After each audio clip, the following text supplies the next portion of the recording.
The briefing room fell silent when General Marcus Aldridge spoke the words nobody wanted to hear. The sky over the Karzai Valley belonged to the enemy now. 3 days of relentless surface-to-air missile strikes had turned NATO air superiority into a graveyard of burning metal and failed rescue attempts. 2 F-16s down. One Apache gunship spiraling into the mountains trailing black smoke. The general's face, weathered by 30 years of command, looked like carved stone as he pointed to the red zone spreading across the tactical display like a bloodstain. Coalition forces were pinned in a narrow canyon, taking casualties every hour, and the enemy's new SA-22 systems made the airspace a death sentence. Transport aircraft couldn't get close. Attack helicopters were swatted from the sky like insects. The valley had become an island surrounded by invisible walls of fire, and 200 Marines were running out of time, ammunition, and hope. In the back corner of that suffocating room stood Captain Bryn Calloway, 34 years old, watching the despair settle over men twice her rank. Nobody looked at her. They never did. She was the warthog pilot, the close air support specialist who flew the ugly duckling of modern aviation, the A-10 Thunderbolt II that faster jets mocked as obsolete. Her call sign was Revenant, earned 7 years ago over Kandahar when she'd returned from a mission with half her tail section missing and 3 hydraulic systems failed, landing on foam and pure spite. But this briefing wasn't about close air support anymore. This was about survival, about impossible odds, about leaders trying to find courage in empty spaces. The satellite feed showed the valley in crystalline detail. The Marines were dug into a dried riverbed, surrounded on 3 sides by enemy positions concealed in cave networks. The SA-22 batteries sat on the ridgelines like patient predators, their radar dishes slowly rotating, searching for anything with wings. 2 Predator drones had been destroyed simply trying to get surveillance footage. The enemy knew exactly what they held, a perfect kill zone, a place where American technology met its match against Russian engineering and terrain that swallowed radio signals. General Aldridge was explaining casualty projections when Bryn finally spoke, her voice cutting through the tactical discussion like a knife through cloth. "Sir, the A-10 can fly under their radar threshold." Every head turned. A colonel she didn't recognize actually laughed, short and bitter. "Captain, those systems will shred anything that moves." Bryn stepped forward to the display, her flight suit crinkling in the silence. "Not if they can't see it coming, not if it comes from the sun." The Pentagon had already written off the valley. Contingency plans involved negotiating for prisoner returns, explaining losses to families, the machinery of acceptable defeat grinding into motion. But General Aldridge studied the young woman standing before him with something flickering in his eyes, not hope exactly, more like the recognition of someone who'd seen that particular brand of determination before. Captain Bryn Calloway wasn't proposing a rescue mission. She was proposing something the modern military had almost forgotten how to do. She was proposing to fight through hell with an aircraft the Air Force kept trying to retire, using tactics from an era when pilots flew low enough to see enemy faces. The general asked about her squadron. She told him they were ready, that her wingman was already running pre-flight checks. He asked about ordnance. She outlined a payload that made the targeting officers wince, a mixture of Maverick missiles, cluster munitions, and 30mm rounds that could turn tanks into scrap metal. When he asked about her chances of returning, she didn't answer immediately. Instead, she looked at the satellite image of Marines huddled behind rocks and said simply, "They're ground troops, sir. That makes them family." The room remained silent, but something shifted. General Aldridge gave one sharp nod. Bagram Air Base at dawn carried the smell of jet fuel and determination. Bryn walked to her aircraft with the sunrise painting the mountains gold, her helmet under one arm, her wingman Lieutenant Danny Ortega matching her stride. Revenant and his call sign, Bishop, had flown together for 3 years, long enough that they communicated in half sentences and understood each other's combat instincts. The A-10 Thunderbolt II waiting on the tarmac looked nothing like the sleek fighters nearby. It was brutal and honest, built around a gun so powerful the aircraft was essentially a flying cannon with wings attached. Twin engines mounted high to avoid ground fire. Titanium bathtub protecting the pilot. Straight wings designed for maneuverability at low speeds, low altitudes, where the real war happened. Bryn ran her hand along the fuselage, feeling the patches where battle damage had been repaired, the history of survival written in rivets and metal. Her crew chief, Master Sergeant Torres, stood by with the manifest. Full combat load, Captain. Mavericks on stations 3 and 9, rocket pods on 5 and 7, and 1,100 rounds of 30 Mike. Bryn nodded, checking the weapons herself, a ritual she never skipped. Torres added quietly, "Word is nobody thinks you're coming back." She smiled without humor. Word's been wrong before. The pre-flight walk-around revealed an aircraft ready for war.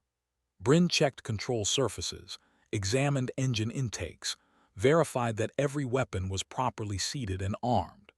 This wasn't the glamorous side of aviation that recruiting commercials showed. This was the intimate knowledge that mechanical failure at 300 feet above hostile terrain meant death, that every rivet and hydraulic line represented the difference between mission success and becoming a statistic. She climbed into the cockpit, settled into the ejection seat that had been molded to her frame, and began the startup sequence. The engines spooled up with their distinctive whistling roar, the sound that had earned the A-10 its unofficial nickname, the Warthog. Through her canopy, she could see the ground crew watching, and beyond them a small crowd had gathered, pilots from other squadrons, maintenance personnel, even some of the officers from the briefing. They weren't there to cheer.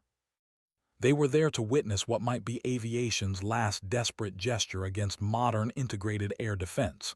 Bryn switched to tactical frequency. "Bishop, Revenant, comms check." Ortega's voice came back immediately.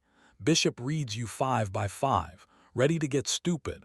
Stupid's our specialty. Let's go save some Marines." They took off into morning light that seemed almost sacred, two ugly aircraft climbing away from safety toward a valley that had already killed better pilots. The flight north took 40 minutes, time Bryn spent running through attack profiles and updating her mental map of the terrain. Intelligence had provided last known positions of the SA-22 batteries, but she knew those positions were hours old and the systems were mobile. The enemy wasn't stupid. They'd be expecting retaliation, expecting desperation. What they wouldn't expect was an aircraft designed in the 1970s flying an attack profile from the 1940s. The mountains rose ahead, jagged peaks that scraped 10,000 feet, and between them the Karzai Valley opened like a wound in the earth. Bryn descended, dropping to 500 feet above ground level, then lower, using the terrain to mask her approach. Modern jets couldn't do this. They were too fast, their pilots too dependent on computers and standoff weapons. But the Warthog was different. It was built for the knife fight, for the close-quarters brutality that separated warriors from technicians. Her radar warning receiver stayed blessedly quiet as they threaded through mountain passes, wings nearly brushing rock faces, the world reduced to stick, rudder, throttle, and the pure concentration of low-level flight. The valley mouth appeared suddenly, and with it, the reality of what they faced. Even from 5 miles out, Bryn could see the smoke from Marine positions, the craters from artillery strikes, the systematic destruction of anything that moved. Her targeting pod picked up heat signatures, enemy positions clustered along the ridgelines, machine gun nests, mortar teams, and there, painted on her display like malevolent stars, the SA-22 batteries sitting high ground with overlapping fields of fire. This was the moment doctrine said was suicide. This was where training met terror and most pilots broke off, called for backup, waited for a better plan. But Bryn had stopped flying by doctrine years ago, after watching too many close air support requests denied because headquarters deemed the risk unacceptable.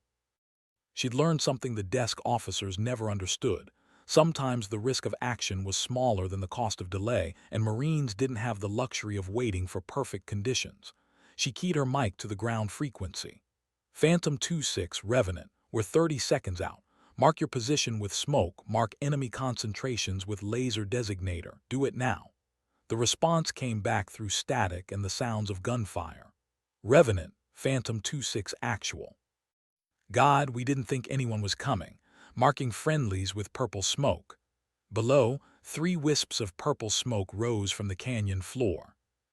Bryn saw the battlefield with the clarity that came from years of turning chaos into geometry.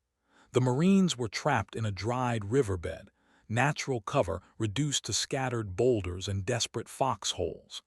Enemy forces held elevated positions on 3 sides, a textbook ambush that had turned into a siege.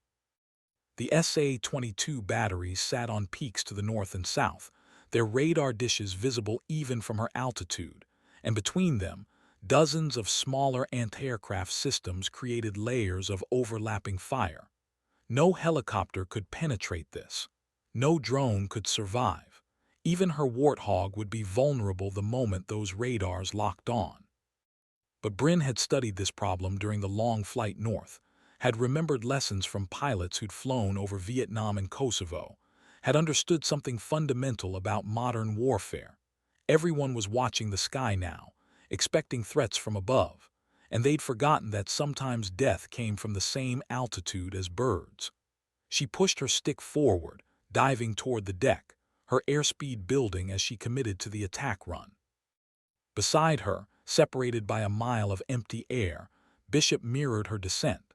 They dropped below the ridgeline, vanishing into the valley floor radar clutter, 2 aircraft suddenly invisible to the sophisticated systems hunting them.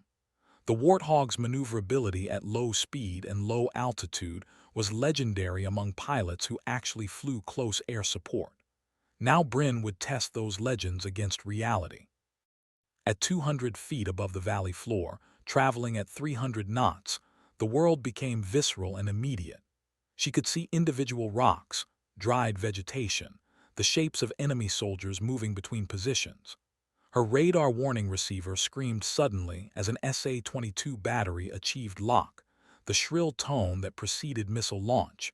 But Bryn was already braking hard left, pulling the aircraft through a turn that would have stalled anything faster or heavier. The missile arced overhead, proximity fuse failing to detonate because the targeting computer couldn't understand how something was flying so low, so slow, so impossibly close to terrain. She rolled out of the turn, lined up on her first target, a cluster of mortar positions hammering Marine lines, and squeezed the trigger. The GAU-8 Avenger cannon erupted with a sound like the earth tearing apart, 70 rounds per second of depleted uranium penetrators walking across the mountainside. The enemy position simply ceased to exist, replaced by a line of explosions and debris fountains.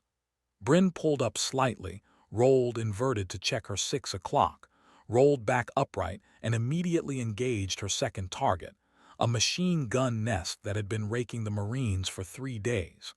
30-millimeter rounds found it with surgical precision.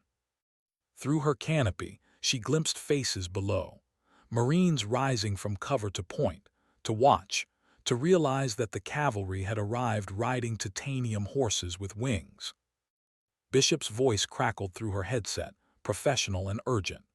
"Revenant, you've got a Tunguska tracking from your 7 o'clock, and that northern SA-22 is repositioning." Bryn didn't acknowledge, too busy threading between enemy positions, her cannon spitting destruction in precise 2-second bursts. The Warthog's gun was the most accurate in military aviation, and she trained until her muscle memory could put rounds through a window at half a mile. Now she used that training to devastating effect, systematically dismantling the enemy's ability to hold the ridgeline. Return fire sparkled from dozens of positions, small arms, heavy machine guns, even shoulder-fired missiles streaking upward through the morning air. But she was in her element now, dancing through the valley in a way that made targeting impossible, high one moment and low the next, never where the enemy expected, always moving. One missile passed so close she felt the aircraft shudder from its exhaust, but she rolled away and kept attacking. A 23 anti-aircraft gun opened up from a cave mouth. She put 3 Maverick missiles into the cave in rapid succession, the laser-guided weapons tracking perfectly into darkness, and the subsequent explosion collapsed the entire hillside. The tactical frequency erupted with marine voices, coordinated fire missions, requests for strikes that Bryn answered with mechanical efficiency. The northern SA-22 battery finally solved the equation of her attack pattern and launched a salvo of 4 missiles simultaneously, a spread pattern designed to deny maneuvering room. This was the moment that separated pilots from legends. Bryn saw them coming through her heads-up display, 4 contrails converging on her position, and she did something that would later be analyzed in tactical schools. She flew directly toward the ridgeline where the SA-22 sat, gaining altitude rapidly, trading speed for height, betting everything on timing. The missiles tracked upward, closing the distance in seconds. At what computers would calculate as half a second before impact, she kicked full rudder and yanked the stick into her lap, pulling the Warthog into a vertical hammerhead turn that put her aircraft perpendicular to the missile flight path. 3 missiles shot past, unable to correct in time. The 4th detonated close enough that shrapnel pattered against her fuselage like hail. Red warning lights illuminated her cockpit, hydraulic pressure dropping, right engine temperature climbing, but the aircraft stayed in the air, and that was enough. She rolled inverted at the top of her climb, centered the SA-22 battery in her gun sight, and dove. The enemy crew never saw her coming, silhouetted against the sun, engine noise masked by their own radar emissions. She opened fire at 1,000 feet and held the trigger until 500, walking 30mm rounds through the radar dish, the command vehicle, the missile launchers. The battery exploded in a spectacular fireball that painted the mountainside orange. Revenant Bishop, they're breaking. Repeat, enemy forces are withdrawing. Lieutenant Ortega's voice carried disbelief and triumph in equal measure. He wasn't wrong. Through her targeting pod, Bryn could see enemy troops abandoning positions, vehicles pulling back, the systematic collapse of a force that had held ground for 3 days. She destroyed their command and control, killed their leadership, and most critically, eliminated the air defense umbrella that had made them invincible. Now they were just infantry in open terrain, and the Marines were fighting men who'd been waiting 3 days to return fire. She keyed the ground frequency again. Phantom 2-6, Revenant. We're Winchester on Mavericks down to 600 rounds of 30 Mike. Give me targets. The Marine ground commander's voice was hoarse but steady. Revenant, you beautiful maniac. We've got enemy armor at grid November Victor 6-8. They're trying to reposition. Bryn found the coordinates, spotted 3 BTR-82 armored personnel carriers racing along a ridgeline road, and smiled without humor. The Warthog had been designed to kill Soviet armor. These Russian-made vehicles didn't stand a chance. She lined up for a gun run, but her right engine temperature warning turned solid red, and the aircraft shuddered violently. Master Sergeant Torres would not be pleased about the maintenance bill. She fired anyway, because that's what Warthog pilots did. They flew damaged aircraft, completed the mission, and worried about repairs back on friendly tarmac. Her cannon roared, and the lead BTR-82 shredded like tissue paper, its armor designed to stop small arms fire utterly inadequate against depleted uranium penetrators traveling at 3,000 feet per second. The second vehicle tried to swerve, but she adjusted her aim and stitched rounds through its engine compartment. It rolled to a stop, smoke pouring from hatches. The third vehicle managed to launch a smoke screen and disappear into a ravine, escaping death by seconds and luck. Bryn's right engine was screaming now, temperature gauges pegged in the red, and she made the decision that every combat pilot dreaded. She shut it down, pulling the fire handle and watching the warnings cascade across her panel. The Warthog could fly on one engine, was designed to fly on one engine, but it was no longer a fighter. It was a limping bird trying to find its way home. She climbed away from the valley floor, gaining precious altitude while she still had energy, her left hand working throttle and stick while her right managed emergency procedures from memory. Bishop pulled alongside, close enough that she could see his helmet turn as he visually inspected her aircraft. His voice was carefully controlled. Revenant, you're trailing smoke and your right stabilizer looks pretty chewed up. Think you can make bagram? The honest answer was probably not. The optimistic answer was maybe. The answer that mattered was that she didn't have a choice. Ejecting over Afghanistan, even near friendly territory, was a death sentence or at best a hostage situation that would endanger more troops attempting rescue. She'd brought this fight to the enemy. Now she had to finish it properly. Bishop, I'm good. Form up on my left side, run the emergency checklist with me. They climbed together, two warthogs limping away from the valley that had been declared lost, leaving behind burning enemy positions and Marines who were already pushing forward, reclaiming ground, turning siege into victory.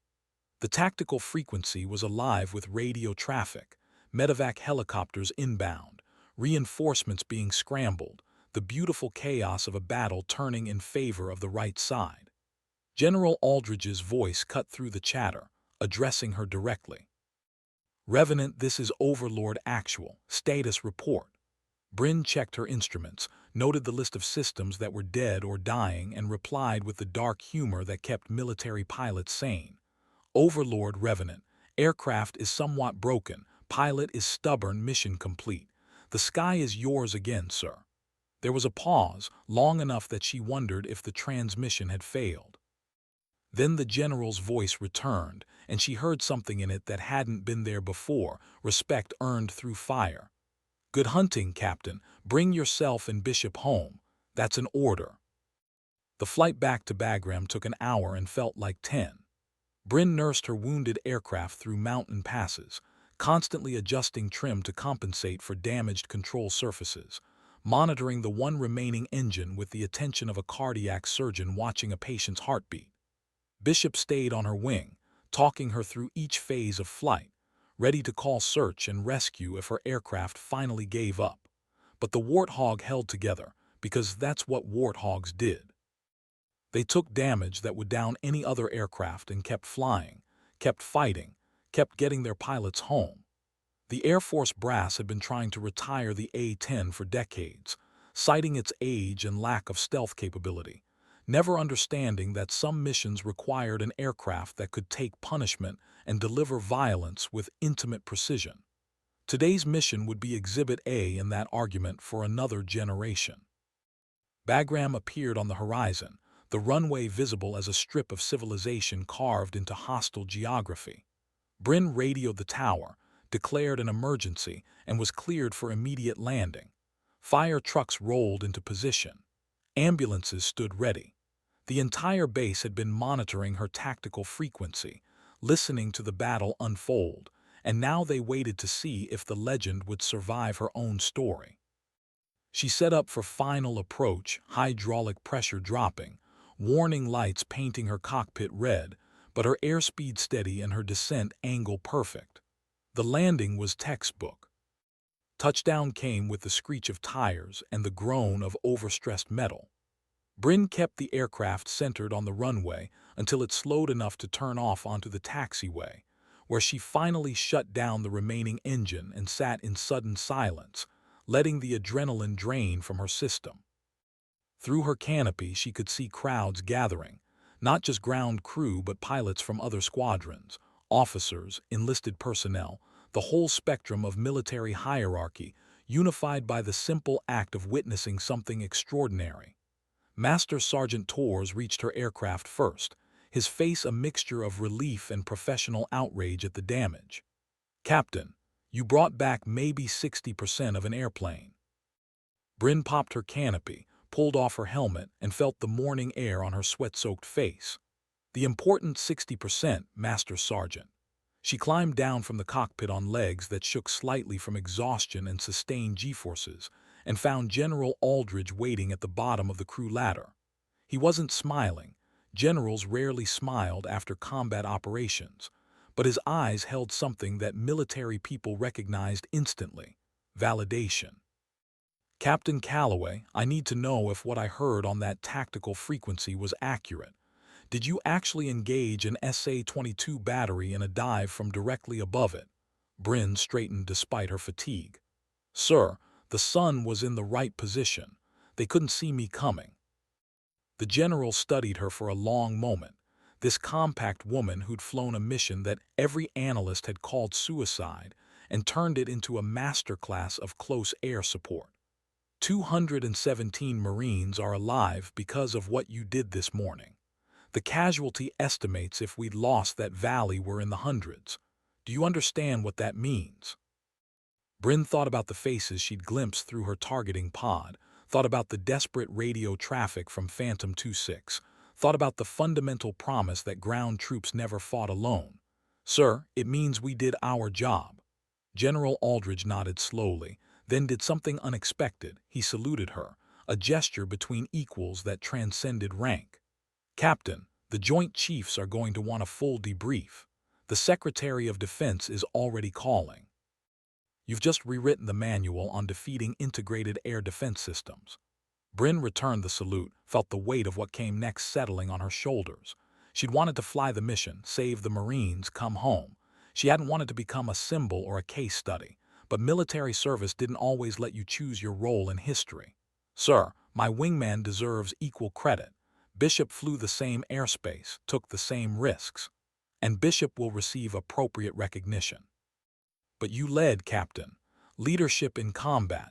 That's what separates good pilots from the ones we build monuments to. The debriefing lasted 6 hours, conducted by intelligence officers who recorded every detail of the mission for tactical analysis. Bryn walked them through her decision-making process, explained the terrain masking techniques she'd used, demonstrated on computer displays how she'd exploited the SA-22's radar limitations. Lieutenant Ortega sat beside her, filling in perspectives from his position, but mostly the questions focused on her training, her thought process, the split-second decisions that had kept her alive through a gauntlet of modern weapons systems. They wanted to know if her tactics could be replicated, taught to other pilots. She told them honestly that some of it was instinct developed through thousands of flight hours, but the fundamentals could absolutely be trained. Low altitude, high speed, aggressive maneuvering, and most importantly, the willingness to close with the enemy instead of standing off and hopping technology would solve the problem. By the time she was released, evening had fallen over Bagram, and the base felt different. Pilots she'd never spoken to stopped her to shake her hand. Ground crew from other squadrons asked to see her aircraft. The maintenance teams were already swarming over the damaged Warthog, documenting holes and taking photographs that would eventually make their way into briefings at the Pentagon. Master Sergeant Torres found her in the maintenance hangar, staring at her aircraft in the work lights. Thinking about mortality, Captain. Bryn smiled faintly. Thinking about how many times this airplane has saved my life, how many times it saved somebody else's life. Torres nodded, running his hand along the titanium bathtub that protected the cockpit. 637 holes. That's what we've counted so far. Everything from small arms to shrapnel to what looks like a direct hit from 23. Most aircraft would have come apart in midair. They stood together in silence, mechanic and pilot, united by shared understanding of the machine between them. Finally, Torres spoke again. Captain, there's something you should know. The Marines you pulled out, Phantom 26, they're putting you in for the Medal of Honor.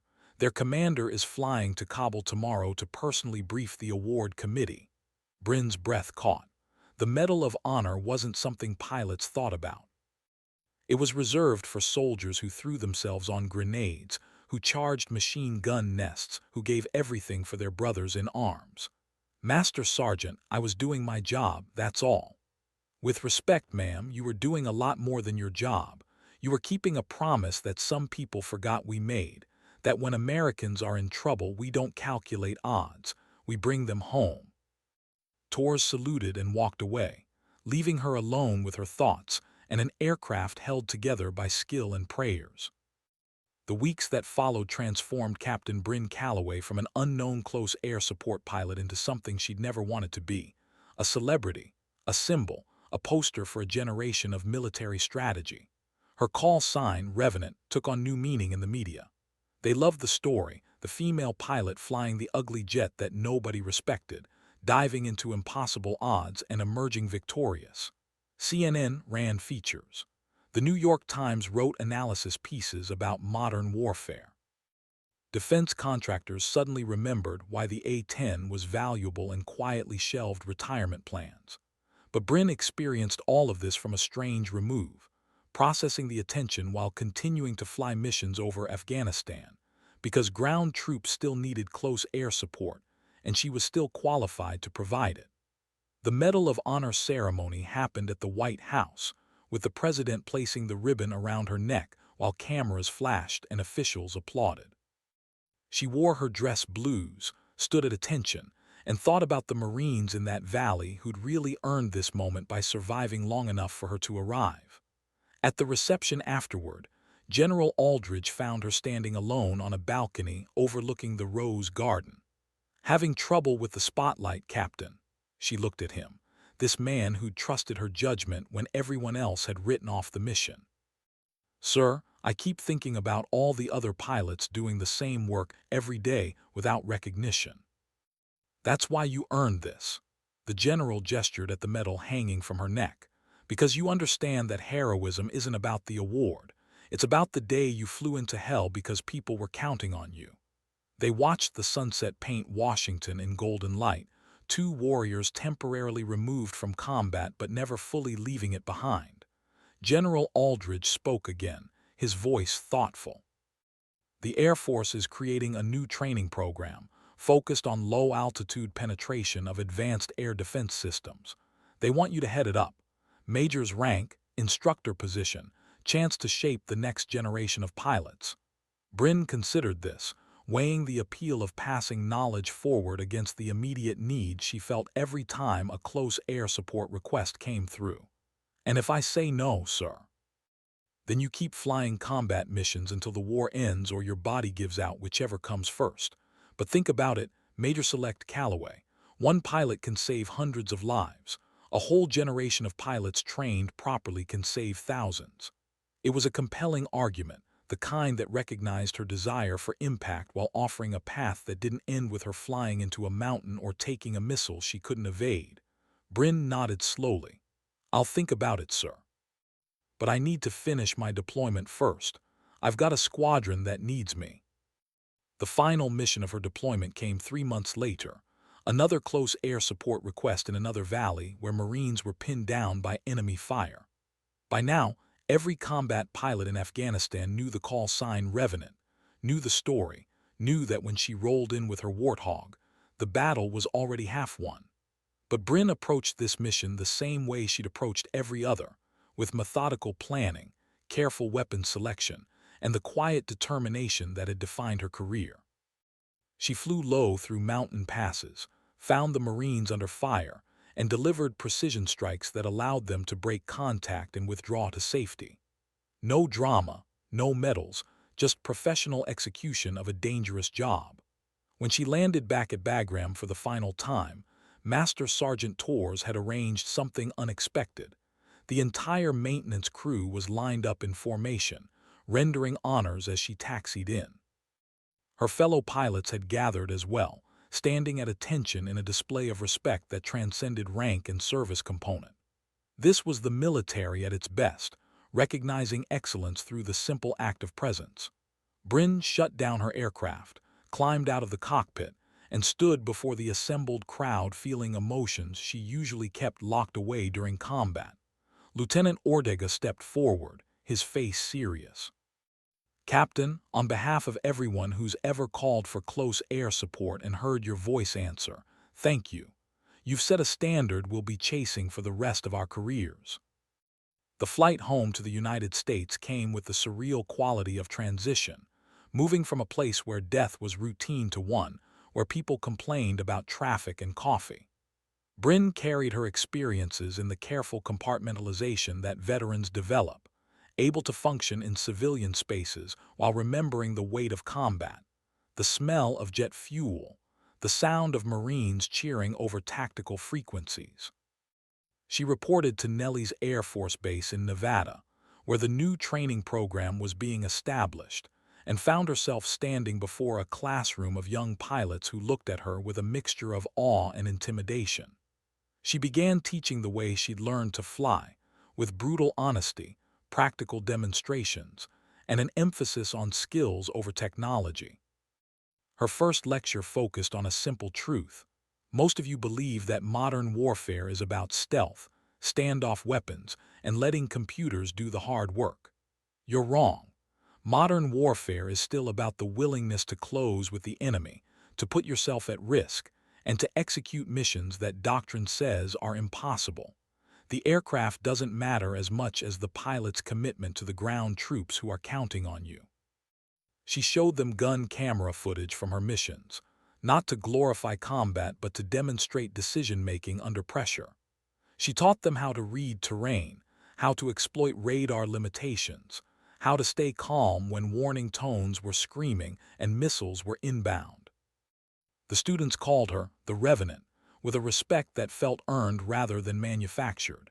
And over the following years, the program developed a reputation for producing pilots who could operate in the worst conditions against the most sophisticated threats.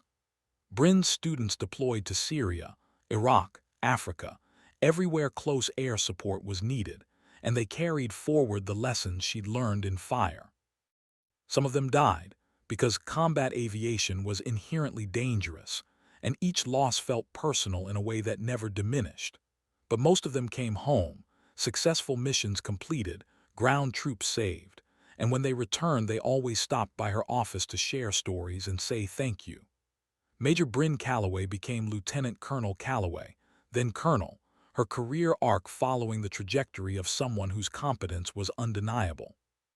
But she never forgot the day when nobody had looked at her in that briefing room, when her aircraft had been dismissed as obsolete, when the assumption was that female pilots couldn't handle the most dangerous missions. She used those memories as fuel, as motivation, as evidence that the only limitations that truly mattered were the ones you accepted for yourself. 10 years after the Karzai Valley, she stood at a change of command ceremony at Nellie's, handing leadership of the training program to one of her proteges, a captain who'd flown 20 combat missions using tactics Bryn had developed. The sky over Nevada was impossibly blue, the kind of perfect flying weather that made pilots itch to be airborne. General Aldridge had flown in for the ceremony, now the head of Air Combat Command, still the officer who'd trusted her judgment when it mattered most. After the formal proceedings ended, they walked together across the flight line, past rows of aircraft that represented decades of aviation evolution. He spoke first. "Colonel, I've been authorized to offer you a star. Brigadier General, command of the 57th Wing. It's yours if you want it." Bryn stopped walking, stared at an A-10 parked nearby, its aggressive profile unchanged by time or fashion. "Sir, that's an incredible honor, but I need to be honest, I'm not sure I'm done flying yet." The general smiled, the expression of someone who'd anticipated this response. "You've got 6 months to decide. Use the time to figure out if you want to command from the ground or lead from the cockpit. Either way, the Air Force needs officers who understand that technology doesn't replace courage." They shook hands, and Bryn watched him walk away toward the waiting staff car. She stood alone on the flight line, wind tugging at her uniform, and thought about all the missions she'd flown, all the students she'd trained, all the lives changed by the simple act of refusing to accept impossible as an answer. 15 years after diving into the Karzai Valley, Brigadier General Bryn Calloway stood in the Pentagon briefing room where strategic decisions were made, surrounded by officers whose ranks glittered with stars and whose experience spanned decades of warfare. They were discussing the future of close air support, debating whether unmanned systems could fully replace manned aircraft in the mission that had defined her career. She listened to the arguments: cost savings, reduced risk to pilots, increasing autonomy of artificial intelligence, and then she spoke with the authority of someone who'd lived the mission rather than studied it. "Gentlemen, technology is valuable. Drones are valuable. But there's something you can't replicate with cameras and algorithms. The judgment that comes from seeing a Marine's face, from hearing desperation in a ground controller's voice, from understanding that war isn't about perfect information and calculated risks. It's about imperfect humans making split-second decisions in defense of other humans. The day we lose that, we lose something fundamental about what makes us better than our enemies." The room fell silent, her words carrying weight that came from the Medal of Honor around her neck, from the combat hours in her logbook, from the students she'd trained who were now themselves training the next generation. A four-star general at the head of the table nodded slowly. "General Calloway, thank you for that perspective. This committee will take your recommendations seriously." After the meeting, Bryn walked through the Pentagon's corridors, past photographs of previous Medal of Honor recipients, past displays of historic aircraft and weapons systems, past all the accumulated weight of military tradition. She thought about that young captain who'd stood in a briefing room and volunteered for a mission everyone else had called suicide. That woman seemed like a different person now, viewed through the lens of time and rank, but Bryn knew the truth. She was still that captain, still the pilot who believed that ground troops deserve someone willing to dive through fire to reach them. Her phone buzzed with a text message from Lieutenant Ortega, now a lieutenant colonel himself, commanding his own A-10 squadron in Korea. "General, just heard you argued for keeping manned close air support. My pilots send their thanks. We'll carry forward the standard you set." Bryn smiled, typed a reply. "The standard isn't mine. It belongs to everyone who's ever flown low, slow, and close to the enemy because someone needed help. Keep them safe, Colonel." She pocketed her phone and walked toward the exit, toward sunlight and the possibility of flight, because some pilots never fully left the cockpit even when their rank demanded a desk. The sky was still there, still blue, still waiting for those willing to claim it against impossible odds. Years later, when military historians analyzed the evolution of close air support doctrine in the 21st century, they would point to the Karzai Valley mission as a watershed moment. The day when an underestimated pilot in an obsolete aircraft proved that courage and skill could overcome technological supremacy. They would study her tactics, replicate her decision-making in simulations, use her story to teach cadets about leadership under fire. But Bryn Calloway never thought of herself as historic. She thought of herself as fortunate, fortunate to have flown the aircraft she loved, fortunate to have saved lives that would otherwise have been lost, fortunate to have served alongside warriors who never quit when the odds turned dark. She eventually retired from the Air Force with 3 stars on her shoulders and a legacy that would outlast any rank, moving to a small house near the mountains where she could watch aircraft practice low-altitude maneuvers and remember what it felt like to own the sky. Former students visited regularly, bringing stories of missions flown and lessons learned. Master Sergeant Torres, long since retired himself, stopped by occasionally to argue about which maintenance decision had been the most critical during that deployment. And on clear mornings, when the sun rose golden over the peaks, Bryn would sometimes stand outside and imagine the sound of Warthog engines, the feel of stick and throttle, the fierce joy of flying into battle and emerging victorious. The general had declared the sky lost, but she'd proved him wrong. She'd proved everyone wrong. And in doing so, she'd reminded a generation of warriors that the most powerful weapon in any arsenal wasn't technology or firepower. It was the human spirit's refusal to abandon those who counted on it. Her call sign had been Revenant, the one who returns from the dead. But her true legacy was simpler and more profound. She was the pilot who always answered when someone called for help, and she taught countless others to do the same. The sky belonged to warriors like her, and it always would.